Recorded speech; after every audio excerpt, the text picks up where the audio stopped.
Okay, so we're going to start the trigonometry part of the pre-calculus book, and we're going to be in Unit 5.1 in the pre-cal book, Unit 5.1, and that's actually on page 277 of the pre-calculus book, Unit 5.1, page 277.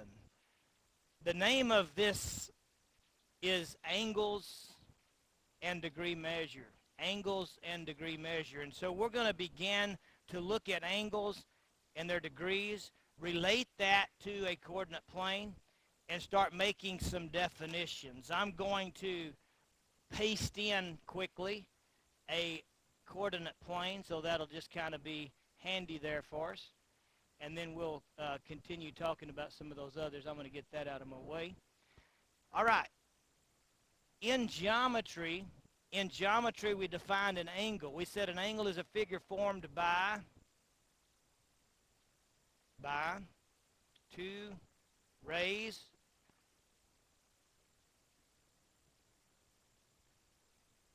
with a common endpoint. An angle is a figure formed by two rays with a common endpoint. The two rays are called the sides. Whoops, I just want side there instead of sides. The two rays are called the sides. Let me fix that on both of them.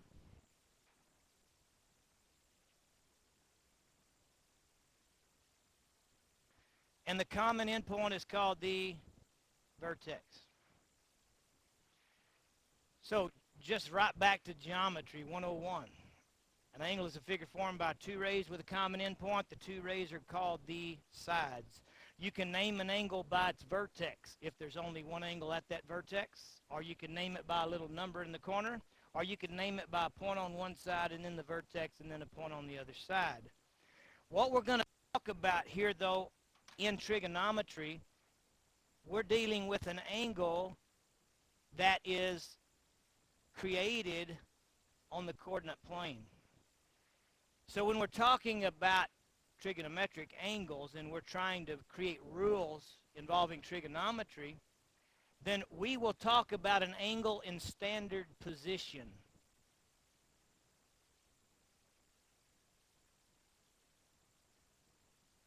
An angle in standard position. An angle in standard position is an angle whose vertex is the origin of the coordinate plane, and one of its sides goes in the direction of the positive x-axis, and we call that the initial side. So it's kind of like we're actually starting there, right? Now, you also define the measure of an angle in geometry. Remember that? The measure of an angle is the rotation between its rays in a circular motion. We might say, well, that's 80 degrees. That's the amount of rotation. Notice that when we define that, we started with this angle here, and we're rotating that direction. Okay? So we call this the initial side, and we call this the terminal side. Terminal side. It's the ending side. That's kind of hard to read. Terminal side. So an angle in standard position is an angle whose vertex is the origin, whose initial side goes in the direction of the positive x-axis, and whose terminal side is rotated. What would you call that? Think about the clock. Counterclockwise.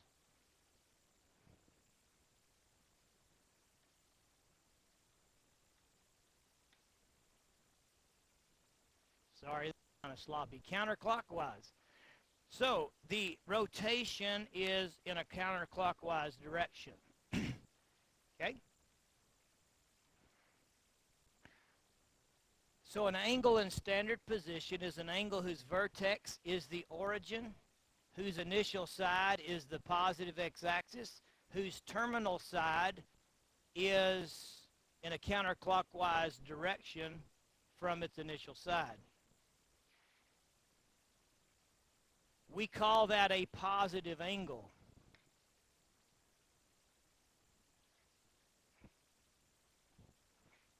If we were to rotate counterclockwise from that initial side, and we were talking about this little bitty angle instead of all the way around, and that was like 40 degrees, we would say that that was negative 40 degrees.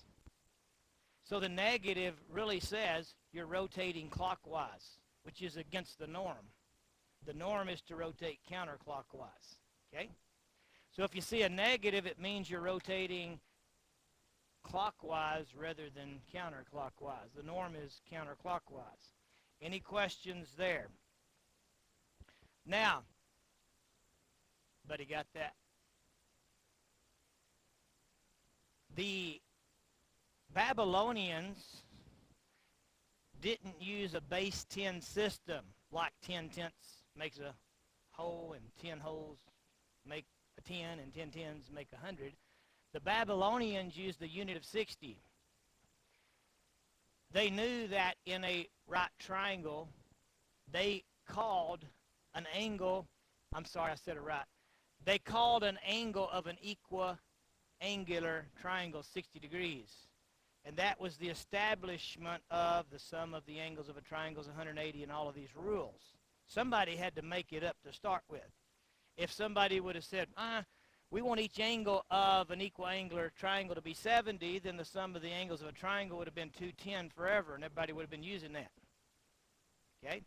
I mean, who says a circle is 360 degrees? Whoever said it first. You know, that's kind of what happens. I know that's kind of weird. And then the rest of us follow along, and everybody uses the same standard. Well, because of that, then that unit of 60 was kind of a standard unit. And they said, well, if that's the case, then we're going to let one of those 60s be called a degree. Okay, so that's 60 degrees. And so they basically, in calling that 60, defined what a degree was. A 60th of that angle right there is how big a degree is. So they established the size of 1 degree. Now, what if you wanted to get smaller than 1 degree? Well, if you're doing with a base 60, what is it that we know that is a 60th of anything? There's 60 of what and what? Well, 60 minutes is equal to 1 hour. So if we're going to try to break down a degree, which is a 60th of an angle of an equiangular triangle, the only thing that we know that has a name that's a 60th is a minute. And so if we want to get smaller, we would say so many degrees and so many minutes. So we might have an angle that we say is 46 degrees, 24 minutes, which we'll show with one little ditto mark. That means minutes. Well, what if we wanted to get smaller than that, just so we can measure really precisely? Well, what's a 60th of a minute? A second. And so we could say, and 36 seconds. Now, a second is how much of a degree? Let's just back up. A minute is how much of a degree? 1/60th. And a second is a 60th of a minute. So a second is how much of a degree? 60 times 60. So by measuring in degrees, minutes, and seconds, we can get within 1/3600th of a degree. That's pretty close. You can't make a cutting torch. Even a plasma cutter hardly get within 1/3600th. And so that would be almost close enough for any margin of error allowed in any type of engineering or construction. Okay? Now, if you wanted to get more precise, you'd say 36.98 seconds. You see, we don't have anything smaller, so we just round the seconds or just take it on out. Okay, so this is the precision by which we can measure, and that's where it all came from. The establishment of the equilateral triangle being 60 and going from there. If you look in the book, we just covered page 277. See that? The most common unit of measure is degree. A minute is a 60th of that. A second is a 60th of that, which we've calculated then that a second is 1/3600th of a degree. Okay? Now, notice there it shows the terminal side, the initial side, and the degree. Did you notice in the first picture there that it's rotating counterclockwise, and so it was 120 degrees? In the second picture, it was rotating clockwise, so it was negative 120 degrees. In the third picture, it was rotating counterclockwise, so it's 90 degrees. Okay? Now, what do we call in this coordinate plane? Let me erase some of this stuff.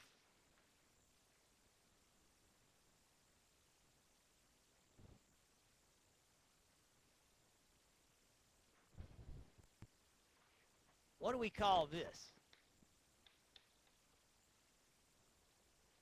We call them quadrants.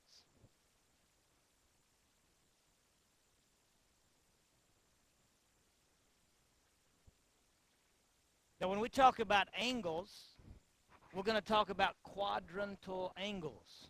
What is it that creates the quadrants?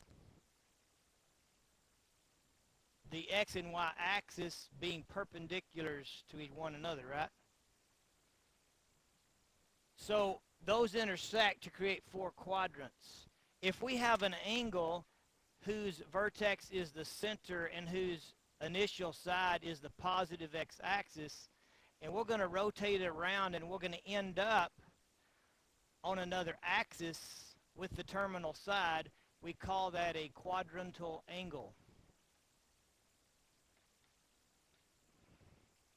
It landed on something that is a division mark for quadrants, so we call it a quadrantal angle. So quadrantal angles would be 90 degrees. What would all the way around to here be? 180 degrees. All the way around to here would be 270 degrees, 270 degrees. And then back around to here, 360 degrees. So we have 0 degrees, all the way around to 360 degrees. So we have four quadrantal angles, yes. Yes, if the terminal side, if we use all that fancy terminology, if the terminal side, if the initial side is the positive x-axis, and the terminal side is an axis, then it is a quadrantal angle, right?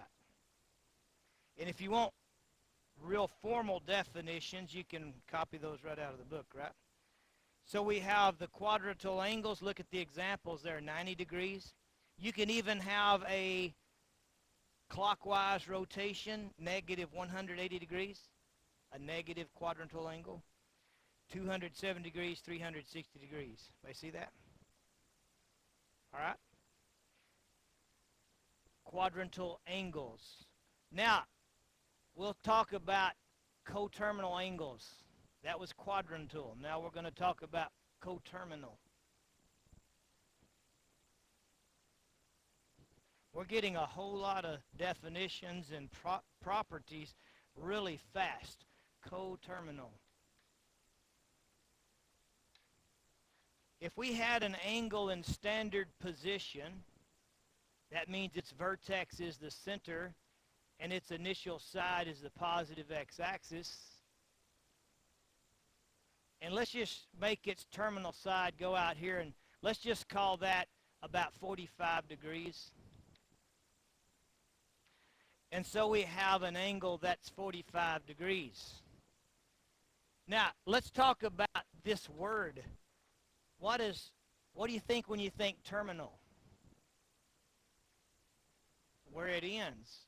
It's terminal side, right? And co means together are the same. So we're talking about angles that share or have the same terminal side. Now, how could you get another angle that had that same terminal side? Well, you'd go here and back around. So you can have more than 360 degrees, right? Now, the original angle was 45 degrees. The one I just drew was that plus all the way around. That plus all the way around is that, correct? So that angle that's coterminal with it is it plus 360, which would be 405 degrees. But it's not the only one. I could go around again.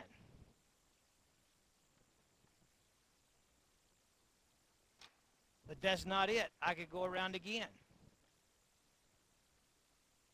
Now, K represents an integer. A positive, integer.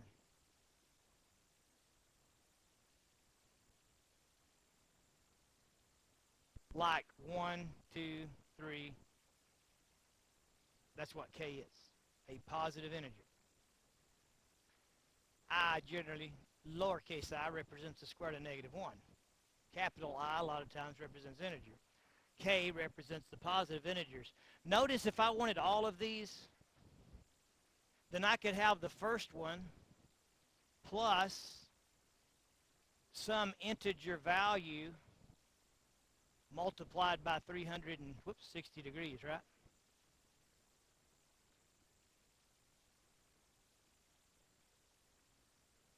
If you put a 0 in place of K, it just wiped that out. See, we could even put 0 if we wanted to, but that would just give us that angle, right?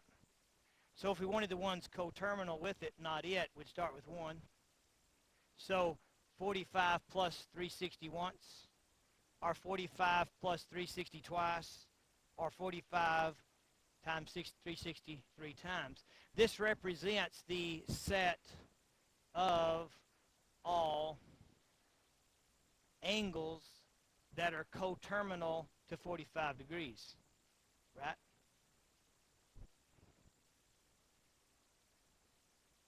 Or does it? It represents half of them, doesn't it? Because we don't just have to rotate counterclockwise, we could rotate clockwise. So let's look at that scenario. I'm going to have to back up a little bit. This will be mistake number 1 for pre-calculus out of about 300 or more. Maybe my limit will be 360. Mistakes come full circle, maybe. I haven't really messed up except in this definition. K represents any integer, okay? Not just positives, because K really does represent any integer. So forget that I said I was integers and K was positive integers. That was weird. But I'm not going to start the video over, so you just have to forgive me. So that takes care of the positive ones if we did that. But we could, instead of going this way, we could go that way, right?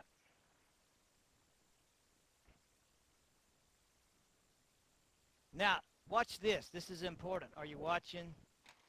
If I actually go that way, then I only get to count from here over. Because where does an angle begin from? The positive x-axis. So if I want a negative coterminal angle, it's actually going to be this part, which is the whole circle minus that chunk, right? So really, if K was a negative 1, then we would have 45 degrees minus 360 degrees, wouldn't we? Which would be negative 315 degrees, which is actually from here and it would share a coterminal side. See that? So it wasn't more than absolute value 360. It had an absolute value less than 360 because we lost that chunk instead of added it 360 to that chunk. See what happens when you go the opposite direction? Okay? All right, so let's just play with that. Let's do that one more time with something else just to make sure that y'all can talk through it with me. And we'll do this again with the homework, but that might have got a little confusing. So let's just say that we had an angle that was 60 degrees. If I wanted this coterminal angle, the one that, remember, we have to start here, and I want it to go all the way around and have the same terminal side, then it's going to be that angle plus 360, right? But if I wanted to go counterclockwise and have the same terminal side, I still have to start at the positive x-axis and go around to that. So I didn't even make it to a full 360. So that one is going to be 60 minus 360, which would be negative 300, 300 degrees of rotation in the negative direction, clockwise. And this one would be 60 plus 360, which is 420 degrees of rotation, starting here and going counterclockwise, 360 back to there, plus the 60, 420 degrees. But understand what we're doing when we're dealing with coterminal angles. Every single angle has what as its initial side? Positive x-axis. That's the thing you can't forget. We always start any angle from the positive x-axis. And we want to make it back to that same terminal side, either going clockwise or counterclockwise. Okay? Any questions on that? All right? So let's go back in your books to 277 and review. We got a little bit more to talk about, but I want to make sure that you got everything we need to say. It begins on the top of 277 with an angle, a figure formed by two rays with a common endpoint. The common endpoint is called the vertex. It has an initial side and a terminal side. In standard position, the vertex is the origin. The initial side is the positive x-axis. The terminal side is a rotation in counterclockwise fashion. If you go clockwise, negative, counterclockwise, positive. A degree came from the Babylonians, calling each angle of an equiangular triangle 60 degrees. Therefore, a degree would be 1/60th of the measure of an angle of an equiangular triangle. That tells us how big a degree is. That established a unit. And then we're going to break that into 60ths, which would be minutes, and break that into 60ths, which would be seconds. Therefore, a second is 1/3600th of a degree, so we get pretty tiny. And then we go to page 278, and we talk about quadrantal angles, and we said a quadrantal angle was an angle whose terminal side was an axis, right? And they can either be positive or negative, depending on the direction of rotation. And then we moved on to page 279, and we talked about coterminal angles, and we said they're angles who have the same terminal side. Now, they're going to have the same initial side. Every angle has the same initial side.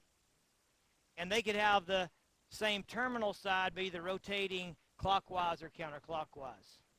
If you rotate clockwise, you're dealing with a positive angle measure.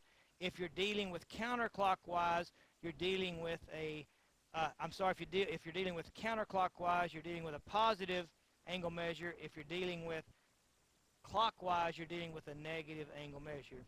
K represents not positive integers, but any integer. And if you take any integer value times 360 and add it to an angle, you will get one of its coterminal angles. We have one other definition to talk about here, and that's reference angles, and that is very, very, very, very important. Very important. So, make sure you understand everything so far. Make sure you double understand reference angles. Yes.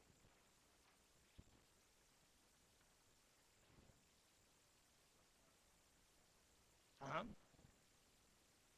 So, yeah, well, you're going to replace the k with 2. Yeah, it's like 360 times k. So if you replace the k with 2, then you're going around twice. If you replace k with 3, you're going around 3 times. If you replace k with negative 4, what are you going to be doing? Going around clockwise 4 times. Okay?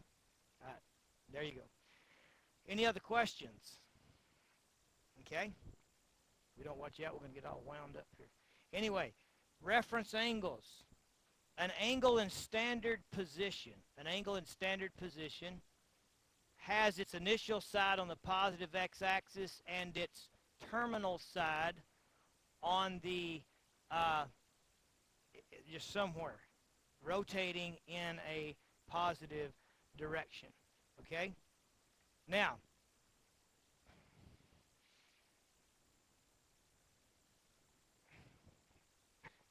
we're using Greek symbols to represent angles. That's theta, and I have to go back and remember what's theta and beta and gamma and delta. That's theta, right? Yeah, thank you. Just double checking with somebody I knew that knew. I need to study those before the next lesson. Anyway, it's good for people watching these videos to realize that we have to study too, probably. Now, a reference angle. When we're talking about a reference angle, we're talking about something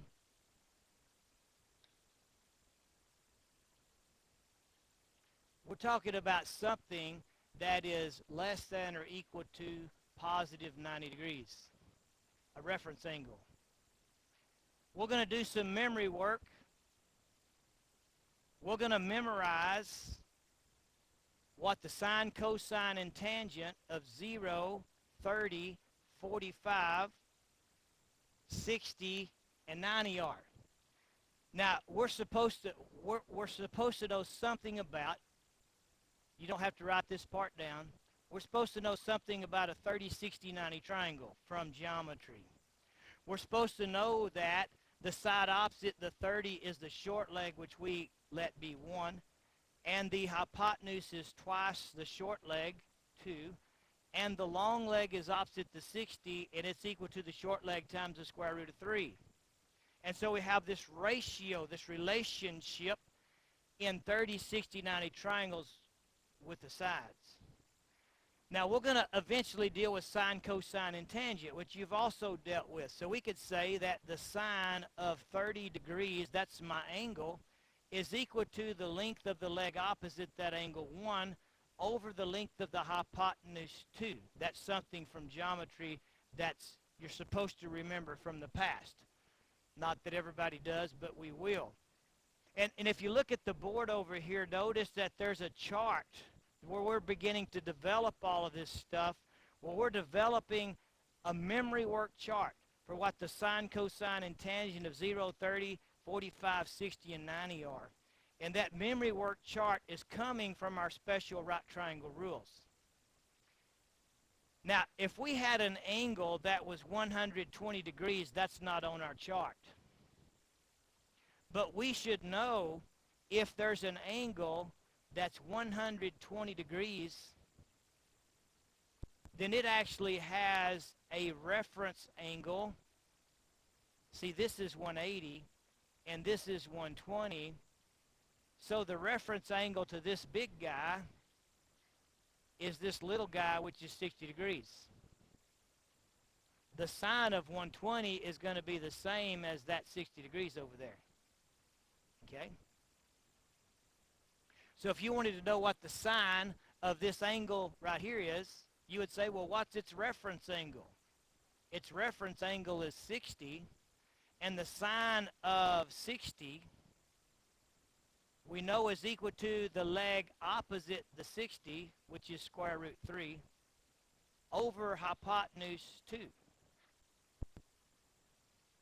What I'm doing is giving you enough information here to show you that we're fixing to connect all of the geometry that you learned with trigonometry. And so when it says reference angle, we're talking about something less than or equal to 90 that we're going to memorize just like our multiplication tables. And when we get something that's bigger than what we memorize, we're going to say, well, what's its reference angle? I probably have its reference angle memorized. Okay? All right. So finding reference angles is obviously very, very, very important. Okay? Everybody understand where we're going to go with reference angles? Now I want to show you reference angles. All right.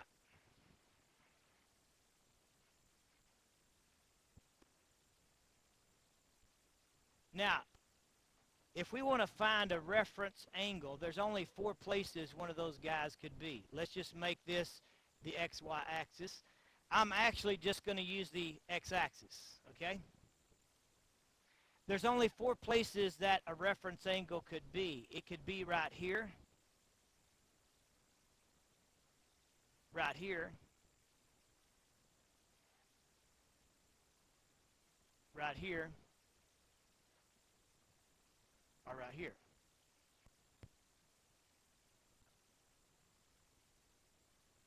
In other words, when we look for the reference angle to a particular angle, we're trying to get to the x-axis. Okay? When we're looking for a reference angle, we're trying to get to the x-axis. The x-axis. Okay. So let's say that I had this angle right here, which is from here over to here.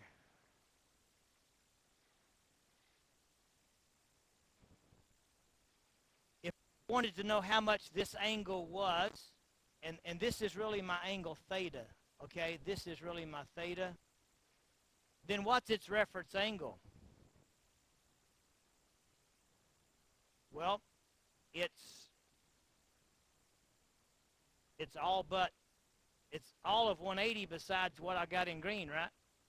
So it's all of the 180 minus the angle theta. That. So that reference angle is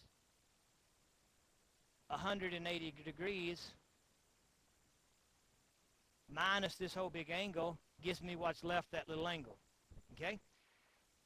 So if you want to find the reference angle for an angle that almost makes it to the x-axis, you'll go 180 degrees minus the angle that almost made it to the x-axis over there. And then we're going to say, well, how would you find the measure of an angle that went a little bit past the x-axis? And you got to try to get back to it. Well, if you're trying to get back to it, we actually want this angle right here, right? Its reference. And we're talking about from here all the way to here. If the angle went from here to here, but you just want that little piece, how could you get it? You could take the whole big angle and take 180 from it, right? We'll pick up on that next time, okay? We'll have to talk about that some more. That was left a little bit blurry. So we'll have part 2, and in part 2 we'll do a better job with reference angles. All right, have a good day. See you later.